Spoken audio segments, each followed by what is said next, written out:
While I was out of town, my kids sold off my dog. We needed fast cash, they claimed. I returned calmly and asked who had purchased him. The next morning, the doorbell rang, and the new owner stood right there with a surprise that threw them into panic. Can you even imagine dedicating years of your life, pouring every last dime and ounce of effort into creating your absolute dream home, your personal sanctuary, only to have your own family, without a single shred of permission, announce they're just moving in for the summer? And when you refuse, they show up anyway. Seriously, what the hell would you do when faced with an invasion like that? My name is Christine Anderson, I'm 35, and 3 years ago, my world changed. My grandfather, Harold, passed away, leaving me his beloved mountain cabin. This wasn't just any property, it was my childhood safe haven, the one place I truly felt understood and free. While my parents were always chasing their careers and social obligations, Grandpa Harold taught me about self-reliance, creative problem-solving, and the quiet joy of solitude. He was more than a grandfather. He was my mentor, my confidant, the only one in my family who got me. I still remember the day the lawyer called. Sitting there, numb from the funeral, I heard him explain that Grandpa had left the cabin to me, not my parents, not his other children, but his middle granddaughter. This cabin, nestled on 3 acres in the Blue Ridge Mountains, 3 hours from my Charlotte apartment, was mine. Grandpa had been incredibly specific. He told the lawyer, and I quote, "Christine is the only one who will appreciate it for what it is, not what it could be worth." Those words, they meant everything. As a freelance graphic designer, working remotely meant I actually could use the cabin. But more importantly, I understood Grandpa's true meaning. This wasn't about real estate or vacation rental income. This cabin represented freedom, creativity, peace. It was my escape from family tensions, a place where Grandpa and I would hike, fish, and watch fireflies, where I felt accepted for exactly who I was. But when I first stepped inside after inheriting it, the reality hit me hard. The cabin was a wreck. The roof leaked in 3 places, the plumbing was a joke, and decades of mountain winters had taken their toll. Grandpa had maintained it well into his 70s, but as his health declined, so did the cabin. Most of my family thought I should just sell it. "It's a money pit," my mother warned. "You don't have the skills or resources," my father added. My cousin Allison even suggested I sell it to her husband's real estate company for a family discount. Yeah, right? But I couldn't sell it. This wasn't just property, it was Grandpa's legacy to me. So, I began the long, grueling process of restoration. I poured nearly all my savings into major repairs, hiring professionals for the electrical and structural nightmares. For everything else, I taught myself.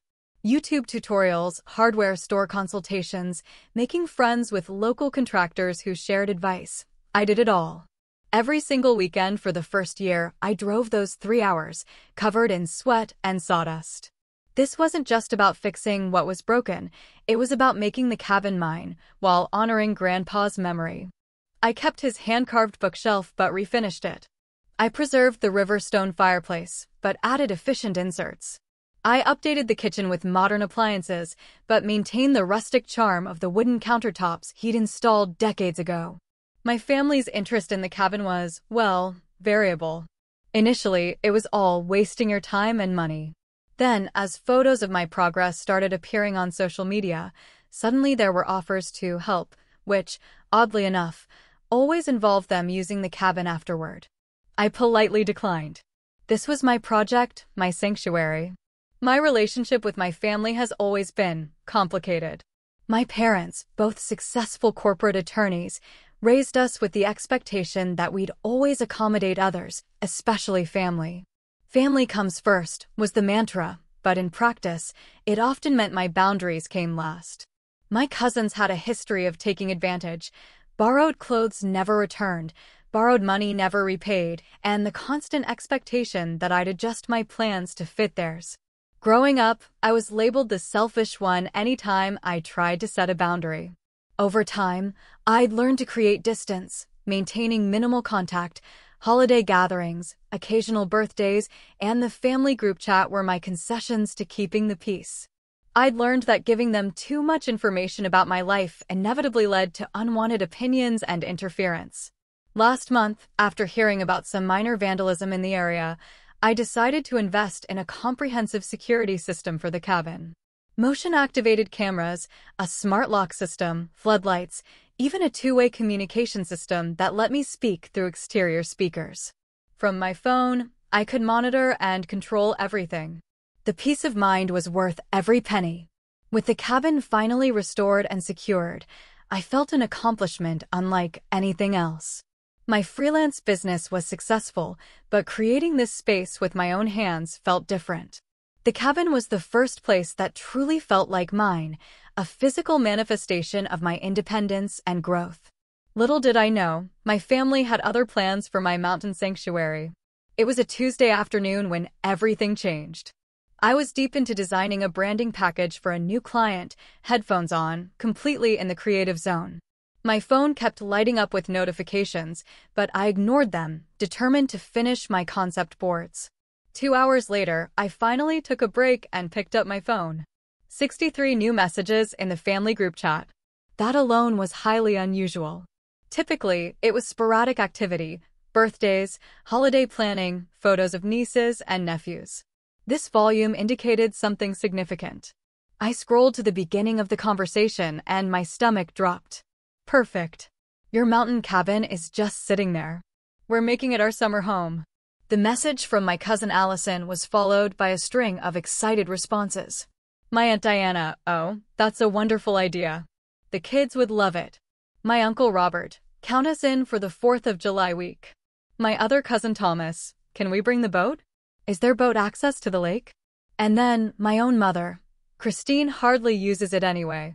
It'll be good to see the place full of family again. The messages kept coming, detailing plans for different families, taking different weeks, discussing meal planning, activities, who would bring what supplies. There were photos of my cousin's kids with packed suitcases, excited faces pressed together for selfies, captioned, "Mountain Summer, here we come." Several messages included phrases like, "I can't believe we didn't think of this sooner," and "We should make this an annual tradition." And then the kicker, "Mom still has the old key from when Grandpa was alive, right?" My heart began racing. My hands trembled slightly as I scrolled, searching for any indication that someone had actually asked me about these plans. Nothing. Just my family, planning to occupy my private property as if it were a communal timeshare. I flashed back to childhood memories, my diary read by my sister, my art supplies borrowed and returned broken, my college acceptance letter opened. Before I got home from school, the feeling was sickeningly familiar, a violation dressed up as family closeness. Taking a deep, shaky breath, I typed out a response, trying to be reasonable. "Hi everyone, I noticed there are a lot of plans being made for my cabin. I actually have work scheduled there throughout the summer, as it's my primary workspace when I'm not in Charlotte. Also, I'd appreciate some advance notice for visits." This is all a bit confusing since no one asked me about availability. The responses came fast. My cousin Allison, "Oh, come on, Chris. You can work anywhere with your laptop. The kids are so excited already." My mother, "Honey, don't be difficult. Family should be welcome anytime." My Aunt Patricia, "We won't disturb your things, promise. We just want to enjoy the mountain air. It's so hot in the city all summer." My Uncle James, "It's not like you're there all the time anyway. We saw your Instagram, you were in Charlotte all last week." Each message felt like another boundary being trampled. I tried again. "I understand everyone is excited, but this is my home. I've put thousands of dollars and countless hours into renovating it. I have clients expecting work deadlines. I need to know when people are planning to be there. And, honestly, I'd prefer to be present when others are using the cabin." The responses turned dismissive. My father, "You're overreacting. It's just family wanting to enjoy the place." My cousin Allison, "Don't be so selfish. Think of the kids who've been cooped up in the city. They deserve some nature time." My Aunt Diana, "Harold would want the whole family to enjoy the cabin, not just one person." The mention of my grandfather's name like that made my chest tighten. They were weaponizing his memory against me, twisting his intentions to serve their own convenience. As I was formulating a response that wouldn't involve telling my entire family exactly what I thought of their presumption, a final message from my cousin Allison appeared. "We're leaving first thing tomorrow morning. 8-hour drive." So excited. Kids are already packed. Thomas and Melanie are meeting us there with their crew. Should be 6 adults and 7 kids total for the first week. Mom and Dad might drive up this weekend, too. 8-hour drive? That didn't make sense. The cabin was only 3 hours from Charlotte, where most of my family lived. Then it clicked. Allison had moved to Atlanta last year. She was planning to drive 8 hours with her family tomorrow to my cabin, without my permission. I stared at my phone in disbelief. This wasn't just poor boundaries. This was a planned invasion. My hands shaking, I called my mother. If anyone could talk sense into Allison, it would be her sister, my Aunt Diana. But I needed my mother's support first. "Mom," I said when she answered, "this situation with the cabin is out of control. Allison is literally packing her car to drive to my property without my permission." There was a pause, then a sigh. "Christine, it's just for the summer. I don't see why you're making such a fuss." "Making a fuss?" "Mom, it's my property. Grandpa left it to me, not the whole family." "Well, that was his choice, but family shares, Christine. You've always been so territorial about your things." My heart sank. My mother wasn't going to support me. She continued, "Besides, it's not like you live there full time. It's a vacation home, and family should be welcome at family vacation homes." "It's not a vacation home," I insisted. "It's my second residence and my workplace. I've invested everything in restoring it. And it looks lovely from the photos. Everyone is excited to see what you've done with the place." The conversation went nowhere. After 10 minutes of circular arguments, I ended the call and immediately dialed Allison's number. My cousin answered on the second ring, her voice falsely bright. "Christine, I was just about to text you our arrival time tomorrow. We should get there around 4 p.m. if traffic cooperates." "Allison," I said, trying to keep my voice steady, "you cannot stay at my cabin tomorrow or any day without my explicit permission." "I have not given that permission. In fact, I'm telling you directly that the cabin is not available." "Oh, come on." She laughed, as if I were joking. "It's family. We're not strangers breaking in." "That's exactly what you'll be doing," I insisted. "I have not given you permission to enter my property." Her tone changed. The false brightness was replaced by something harder. "Look, everyone's already taken time off work. The kids are packed. We've been planning this for weeks." Weeks. I couldn't believe it. "And in all those weeks, it never occurred to you to ask me first?" "I mentioned it to your mom," she said dismissively. "She thought it was a great idea. My mother doesn't speak for me, and she doesn't own my cabin." "God, you're being so dramatic. My kids are 8, 10, and 12. They've been talking about nothing else for days. Are you really going to disappoint children?" The manipulation was so transparent, it was almost laughable, except there was nothing funny about the situation. "I'm not disappointing anyone. You set your children up for disappointment by promising them something that wasn't yours to give." "We're coming, Christine," she said, her voice now cold. "You can either be reasonable about this or not. But we're coming. The whole family agrees this is a perfect solution for summer plans." Before I could respond, she hung up. Within minutes, my phone began buzzing with text messages from various family members. The coordinated pressure campaign had begun. From my Aunt Patricia, "Your cousin tells me you're being difficult about the cabin. Remember how generous Harold always was with family? He would be so disappointed." From my Uncle Robert, "Don't understand the problem. We just want to enjoy the mountains like we did when your grandfather was alive. Don't make this weird." From my cousin Thomas, "My kids have been talking about fishing all week. Don't be the bad guy here." From my Uncle James, "If it's about money, we can chip in for utilities, but family property should be for family." The messages kept coming, each one twisting the knife deeper. The recurring themes were clear. I was selfish, unreasonable, and betraying my grandfather's memory by not allowing my family free access to my property. Around 8 p.m., my Aunt Margaret called. As the oldest sibling, she often positioned herself as the family mediator. "Christine, dear," she began in her soothing voice.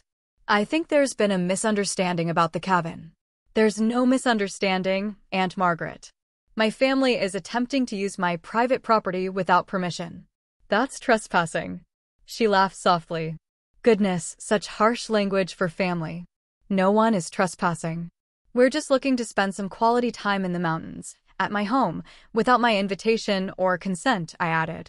Well, perhaps there should have been more communication, she conceded slightly. But plans are already in motion. Allison's family is driving up tomorrow. Surely you can be flexible just for this summer. Everyone is so looking forward to it.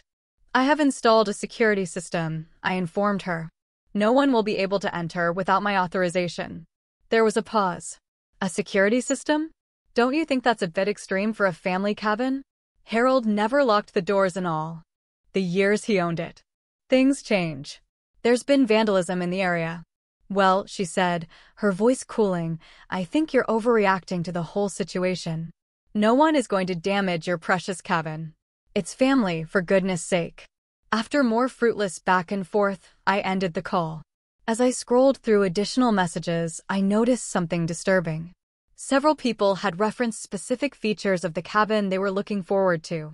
Features they couldn't have known about unless someone had shared details. With growing horror, I realized they had been passing around the address and information about my private residence. I sent a final message to the family group. I want to be absolutely clear.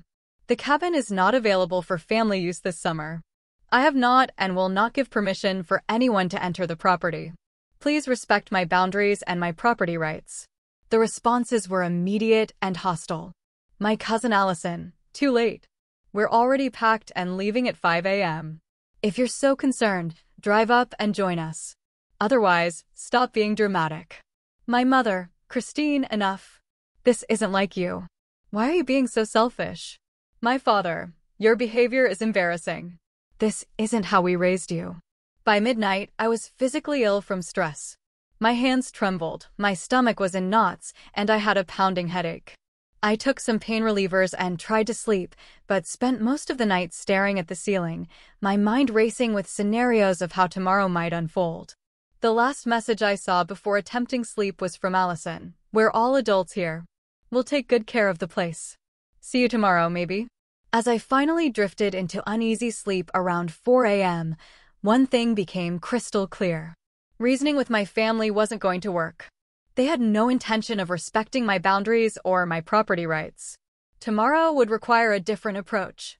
The shrill notification from my phone jolted me awake at 9:30 a.m. I grabbed it from my nightstand, squinting at the screen. It was an alert from my cabin security system, motion detected on the front path. My heart raced. I opened the app, expecting to see a deer or perhaps a delivery person. Instead, I saw a car I didn't recognize pulling up my driveway. Before I could fully process this, my phone buzzed with a text message from Carl, my neighbor, whose property bordered mine. Your family arriving with loads of luggage. Quite a crowd. Didn't know you were expecting company. Want me to help them get settled? I texted back quickly. Not expected. Not invited. Do not help them get in. Call me. My phone rang seconds later. Christine, what's going on? Carl's voice was concerned. My family has decided to use my cabin for the summer. Without asking me, I explained, my voice tight with stress. They literally announced their plans yesterday and ignored my objections. Well, they can't get in without a key, right? Carl asked. That's what I'm about to find out, I replied, switching back to the security app. What I saw next sent waves of panic through my body. 3 cars were now parked in my driveway. I counted 12 people, including children, running around the property. I recognized my cousin Allison directing people like a cruise director, pointing to where things should go. Her husband, Jason, was trying the front door handle, then moving to check under rocks near the porch, presumably looking for a hidden key. My cousin Thomas and his wife Melanie were unloading coolers and suitcases. Their 3 children were already chasing Allison's kids around the yard, trampling the native plant garden I'd carefully cultivated along the side path. Oh my God, I whispered, watching this invasion of my private sanctuary in real time. Christine, you still there? Carl's voice seemed distant as I focused on the security footage. "They're trying to break in," I said, my voice hollow. "They're looking for hidden keys and checking windows." "Want me to call the sheriff?" Carl offered. "Not yet," I replied. "Let me try something first." I watched in horrified fascination as Jason moved around the cabin, trying each window. Most were locked, but he seemed determined. The children had now moved to the back deck, their voices faintly audible through the security system's microphones as they peered through the glass doors into my living room. My cousin Allison was on her phone, gesturing animatedly. I wondered if she was calling me, but my phone wasn't ringing. Then it hit me. She was probably calling my mother or Aunt Margaret, trying to get information on how to access the cabin.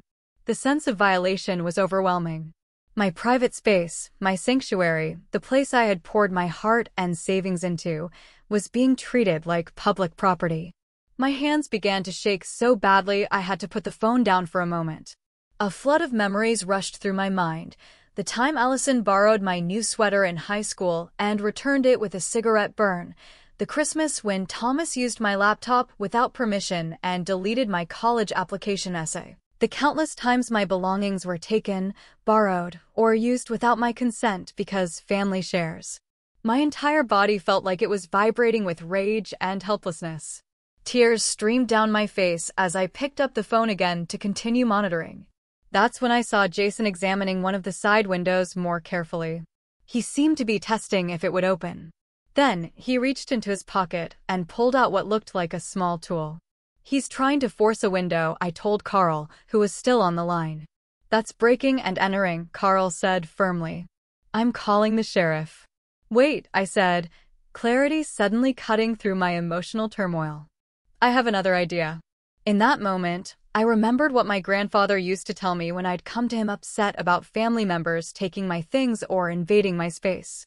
"Christine," he would say in his gentle but firm way, "you teach people how to treat you by what you allow.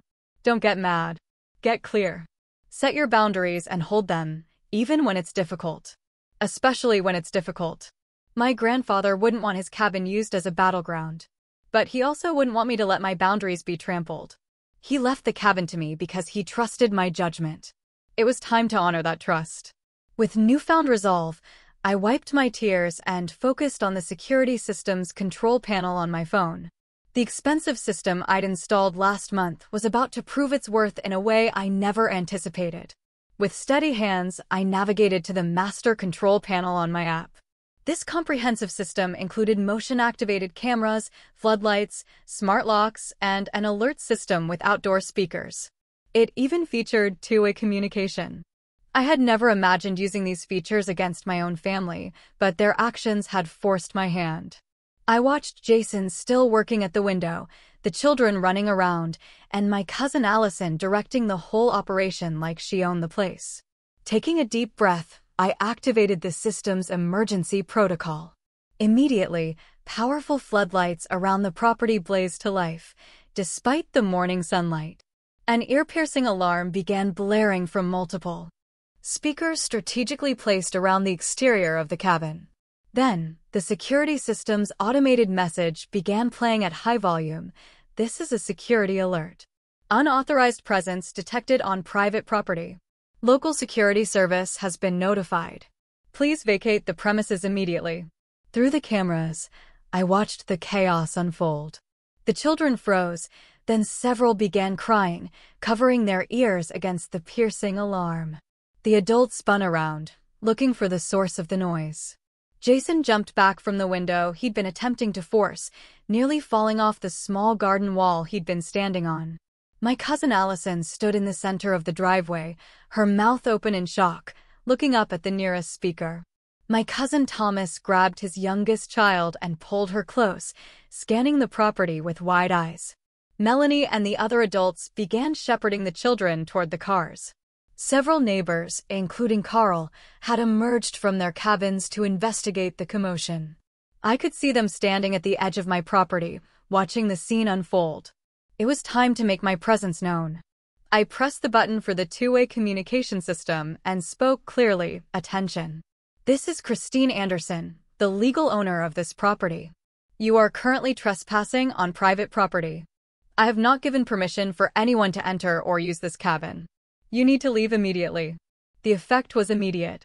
Everyone froze, looking up at the speakers in disbelief. My cousin Allison recovered first, her face contorting with anger as she scanned the property, presumably looking for cameras.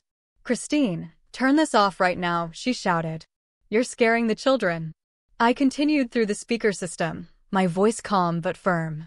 "A security service has been dispatched and will arrive shortly. I have video evidence of attempted forced entry, which is a criminal offense. Please return to your vehicles and leave the property immediately." Jason approached one of the cameras, his face inches from the lens. "This is ridiculous. We're family, not criminals. Turn this system off right now." "Please step away from the security equipment," I responded. Tampering with security systems is also an offense. You have 5 minutes to vacate the property before the security service arrives. This wasn't entirely true. I hadn't actually called the security service yet, but they were on retainer and one button press away. I wanted to give my family a chance to leave voluntarily before escalating further. The children were now all crying or looking scared. Some of the adults began moving toward the cars, clearly rethinking the situation, but my cousin Allison stood her ground, phone in hand, furiously typing something. My own phone rang. It was Allison. I switched from the speaker system to take her call. "What the hell do you think you're doing?" she demanded, her voice shrill with indignation. "Protecting my property from trespassers," I replied calmly. "We are not trespassers. We are your family. Turn off these alarms right now. You're terrifying the children." "The children wouldn't be terrified if you hadn't brought them to a property you had no permission to enter," I pointed out. "The alarms will stop when you leave. You've completely overreacted." Allison spat. "We were just trying to have a nice family summer. Now you've embarrassed all of us in front of the neighbors and traumatized the kids. I made it clear yesterday that my cabin was not available. You chose to ignore me and come anyway. These are the consequences of your actions, not mine. I'm going to call Mom," she threatened. "Everyone in the family is going to hear about this. Feel free to tell them how you attempted to occupy my home without permission and got caught," I replied. "Now, please leave before I need to call local law enforcement in addition to the security service." Through the security cameras, I could see that most of the adults were now moving luggage back into the cars. The children were being loaded into the vehicles, some still crying. Only Allison and Jason remained defiant. "This isn't over," Allison warned before hanging up. True to my word, 2 minutes later, a car with the local security company's logo pulled up. The service had responded to the automated alert from my system. I quickly connected with them through the app to explain. "Miss Anderson, we received an alert about possible trespassers at your property," the security officer said after I identified myself. "Yes, unfortunately, some people showed up uninvited and attempted to enter my cabin. I've asked them to leave, but they're being resistant." "We'll handle it," the officer assured me. "Would you like us to contact local law enforcement as well?" "Not at this time," I decided. "Let's see if they'll leave peacefully first." I watched through the cameras as the security officer approached my cousin Allison and Jason, who immediately began talking over each other, gesturing wildly. The officer remained calm, checking identification and speaking into his radio. After a tense conversation, Allison and Jason finally moved toward their car, faces flushed with anger. Within 15 minutes of the alarm first sounding, all 3 cars were packed up. The security officer returned to his vehicle, but remained parked at the edge of the property, ensuring everyone left. As the cars began to pull away, my phone exploded with calls and messages from family members. I ignored them all. The immediate crisis was being handled, but I knew this wasn't over. After a brief discussion with the security service, I decided to drive up to the cabin myself. It was a 3-hour drive from Charlotte, but I needed to see the property in person, make sure there was no damage. More importantly, I needed to face this situation head-on. Running away had never been my grandfather's style, and it wouldn't be mine either. As I packed a bag and got in my car, I felt a complex mixture of emotions. The adrenaline that had carried me through the immediate confrontation was fading, leaving me shaky and exhausted. There was anxiety about the confrontation that might await me at the cabin. But underneath it all was a thread of fierce determination.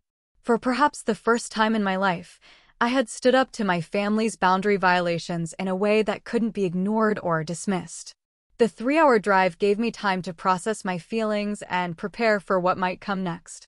My phone continued to buzz with messages and calls, but I used my car's Do Not Disturb function to focus. Whatever storm awaited me, I would face it on my terms, not while navigating mountain roads. I arrived at my cabin just after 1 p.m. The security service officer was still there, having stayed to ensure the family didn't return. To my dismay, I saw that all 3 cars were still parked about 100 yards down the road, just off my property. They refused to leave the area, the officer explained. I've informed them they can't return to your property, but they're insisting on speaking with you when you arrive. I can call for police backup if you'd prefer. I took a deep breath.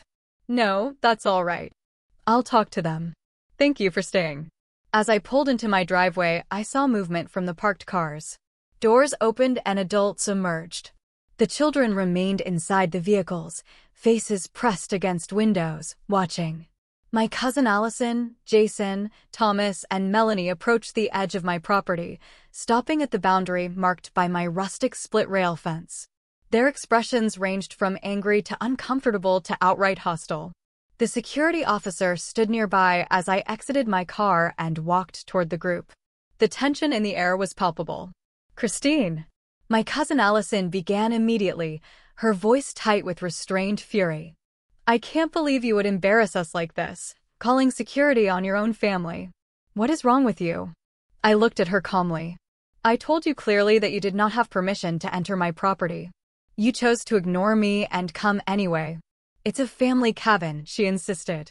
No, it's my cabin, I corrected. Grandpa left it to me, not to the family collectively. My cousin Thomas stepped forward. Come on, Christine. We just wanted to give the kids a nice summer experience.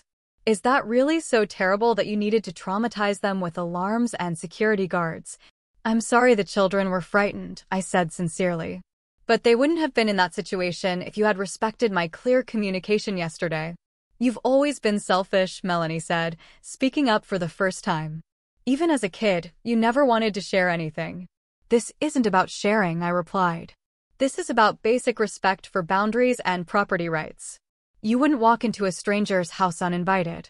The fact that we're related doesn't change the principle. Jason, who had been quietly seething, suddenly burst out. Do you have any idea how much time we took off work for this? How much planning went into this trip? The kids have been looking forward to this for weeks. Planning that happened entirely without consulting me, the owner of the property, I pointed out. That's the fundamental problem here. You made plans involving my home without my knowledge or consent. Harold would be ashamed, Allison said, her voice low and cutting. He always welcomed family at the cabin. Always. That comment stung, but I held my ground. Grandpa welcomed invited guests. He didn't appreciate boundary violations, and he left the cabin to me because he trusted my judgment. My neighbor, Carl, chose that moment to approach, carrying his morning coffee. Everything okay over here, Christine? Just a family disagreement, I explained. More than a disagreement, Carl said, turning to my relatives. I saw your husband trying to force that side window open, he said, nodding toward Jason. Where I come from, that's breaking and entering. Jason's face paled. I was just checking if it was locked. You were never locked out, I corrected. You were never invited in. There's a difference. This is ridiculous. My cousin Allison fumed. We're going to speak to a lawyer about this. You can't just inherit family property and keep it all to yourself. Actually, she can, said the security officer who had been quietly observing. The deed is in Miss Anderson's name alone. Legally, this is her private property, and you have no right to access it without her permission. We'll see about that, Jason muttered. I looked at my family members, really looked at them, and felt a strange sense of clarity. Their anger wasn't really about the cabin itself. It was about the disruption to the family dynamic. For years, I had been the one who gave in, who accommodated, who adjusted my boundaries to keep the peace. By standing firm now, I had upset the established order. I think it's time for you all to leave, I said firmly. I've made my position clear. The cabin is not available for family use without my explicit invitation. And what are we supposed to do now? My cousin Thomas demanded. We've taken time off work. The kids are expecting a vacation. That's not my responsibility, I replied. You created this situation by making plans involving my property without asking me. There are plenty of rental cabins in the area. If you still want a mountain vacation at peak season prices, that's just great. Melanie said sarcastically. I'm sorry your lack of planning has created difficulties for you, I said. But I'm not changing my position. My cousin Allison's face hardened. You'll regret this, Christine. When you need family support, don't come running to us. The threat hung in the air between us. Part of me wanted to point out that family support shouldn't be conditional on allowing boundary violations. But I recognized that further discussion would be pointless. I think we're done here, I said instead. Please leave. For a moment, Allison looked like she might say something else, but Jason put a hand on her arm. Let's go. This isn't worth it. The adults turned and walked back to their cars. Through the windows, I could see the disappointed faces of the children watching the drama unfold. That was the hardest part, knowing the kids were caught in the middle of adult conflict. But I also knew that allowing my boundaries to be violated wasn't the solution. The drive back to Atlanta would be long and tense for those families. Part of me felt guilty about the children's disappointment, but a stronger part recognized that their parents had created this situation, not me. As the cars finally pulled away, the security officer approached. Would you like me to stay longer, Miss Anderson? We can arrange extended monitoring if you're concerned about them returning. No, that won't be necessary, I said, suddenly feeling utterly exhausted. I think they've gotten the message. After thanking the officer and saying goodbye to Carl, I finally entered my cabin. Everything was as I had left it, untouched by the invasion attempt. The familiar scent of pine and the quiet creaking of the wooden floors welcomed me home. I sank into my grandfather's old armchair, the one piece I had kept exactly as it was, and felt the emotional weight of the day crash over me. Relief that my sanctuary remained intact. Pride in standing my ground. Sadness that it had come to this with my family. And anxiety about the fallout that would surely follow. My phone showed 23 missed calls and over 50 unread messages. Most were from family members, their tones ranging from confused to concerned to outright hostile. My mother had called 7 times alone. I put the phone down without responding to anyone. Those conversations could wait. For now, I needed time to process what had happened and find my center again. As evening fell, I sat on the porch with a cup of tea, watching the fireflies emerge, just as I had done with my grandfather years ago. The mountains were cast in purple shadow, the air cooling with that particular fresh scent that always made this place feel magical. You did good, kiddo, I could almost hear my grandfather say. Standing up for yourself isn't selfish. It's necessary. In the quiet of the mountain evening, surrounded by the sanctuary I had created, I began to find peace with my decision. The cabin was still mine. My boundaries had been maintained, even if it cost me some family goodwill. Some prices were worth paying. The weeks following what I now call the invasion attempt were challenging. The family group chat fell silent after an initial explosion of messages, accusing me of everything from mental instability to criminal behavior. My mother left tearful voicemails about how I had humiliated my cousins and traumatized my nieces and nephews. My father sent a curt email expressing his disappointment in my selfish and immature behavior. I responded to none of it. Instead, I stayed at the cabin for 2 weeks, working remotely and giving myself space to process what had happened. The silence was healing. Each day without family drama felt like a weight lifting from my shoulders that I hadn't even realized I was carrying. Gradually, individual messages began trickling in from various family members. My younger sister, Emily, who had been notably absent from the cabin scheme, reached out first. That sounds intense, she texted. For what it's worth, I think they were totally out of line. Grandpa left you the cabin for a reason. Love you. Her simple support meant more than she could know. My cousin Marcus, another family outlier who lived in California and rarely participated in family events, sent a brief message. Heard about the cabin situation. Respect for standing your ground. They'll get over it.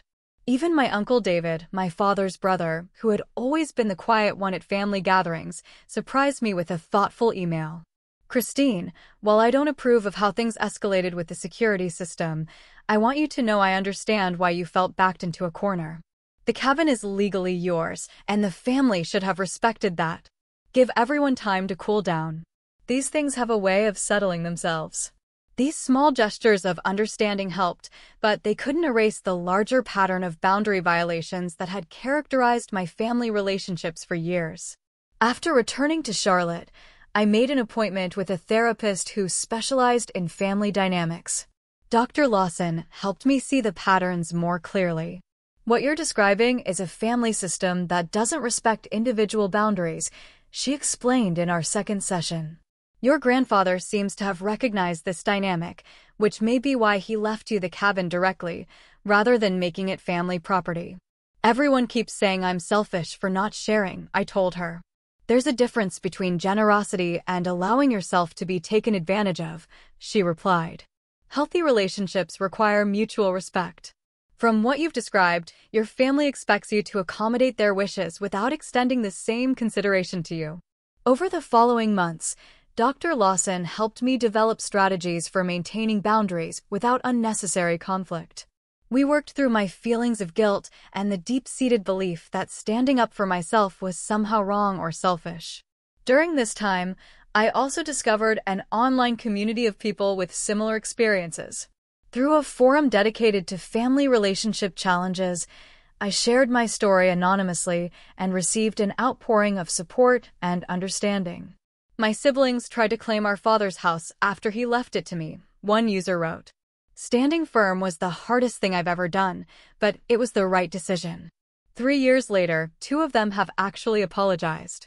Another person shared, family entitlement is real. You're not crazy for wanting control over your own property. The fact that they attempted to enter without permission says everything about the dynamic. Reading these stories from strangers who understood exactly what I was experiencing provided validation I hadn't realized I needed. I wasn't alone in this struggle, and I wasn't wrong to protect what was mine. As summer turned to fall, I continued my healing process by reclaiming my relationship with the cabin itself. I completed several renovation projects I had been planning, painting the kitchen cabinets a cheerful blue that my grandfather would have called impractical but pretty. I replaced the old deck furniture with pieces I had carefully selected to reflect my own taste, rather than maintaining the status quo. Each change, no matter how small, felt like a declaration. This is mine, not the family's. Mine to change, mine to preserve, mine to share only when and with whom I choose. The isolation I had initially feared after the confrontation never fully materialized. Instead, I found myself developing genuine friendships with my cabin neighbors. Carl and his wife Diane invited me for dinner, introducing me to other nearby property owners who respected boundaries and understood the concept of invitation. We've all had family members who think our vacation homes are their vacation homes, laughed Joanna, who owned a cabin about a mile away. That's why most of us don't share our door codes anymore. These new connections were refreshing. Unlike my family relationships, they were built on mutual respect and genuine interest, rather than obligation and history. When I invited a small group over for a cookout on my new deck, the joy of hosting on my own terms was revelatory.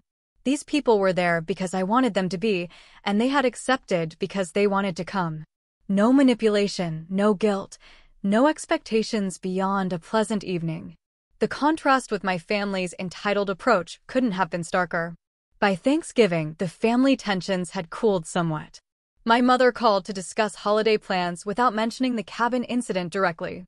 I kept the conversation pleasant but non-committal, applying the techniques Dr. Lawson and I had practiced. I agreed to attend the family dinner, but made it clear I would be staying at a hotel, not at my parents' house as usual.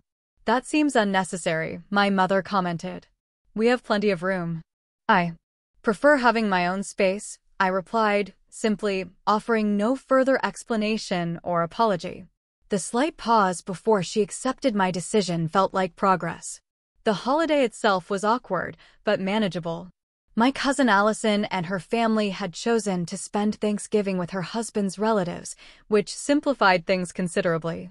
There were a few pointed comments and significant looks exchanged, but no direct confrontation. I left early, returning to my hotel room with a sense of accomplishment rather than the emotional exhaustion these gatherings usually produced. As winter settled over the mountains, I spent Christmas at the cabin, inviting only Emily and her boyfriend to join me.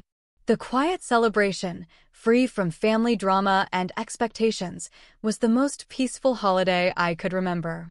We hiked in the snow, cooked elaborate meals together, and talked openly about family patterns without the pressure of the entire clan's presence. You know, Emily said on their last evening as we sat by the fireplace, "I used to think you were overreacting about how the family treats you, but seeing how much happier you are now, standing up for yourself, I get it. And I'm kind of inspired by it." Her words meant everything to me. By spring, the cabin had fully become my sanctuary again. The security system remained in place, but it no longer represented fear or defensiveness. Instead, it symbolized my right to protect what was mine, to establish and maintain healthy boundaries. Some family relationships had changed, perhaps permanently. My cousin Allison still maintained a chilly distance. My parents had accepted my boundaries, but clearly didn't understand them. Others, like Emily and Uncle David, had grown closer through their support. I had learned that healthy boundaries sometimes meant losing relationships that were built on unhealthy dynamics. While that loss carried its own grief, it made room for connections based on mutual respect and genuine caring.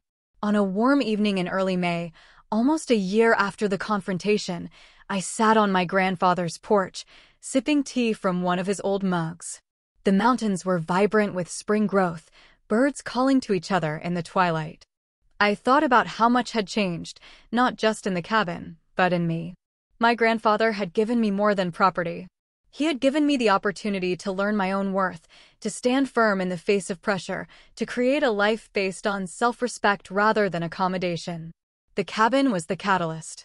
But the real transformation had happened within me. "Thank you," I whispered to the evening air, certain that somehow, somewhere, he understood. The peace I felt in that moment was hard-won but complete. I had protected what mattered to me.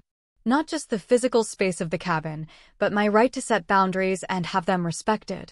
The relationships that remained in my life were healthier for it, and I was stronger.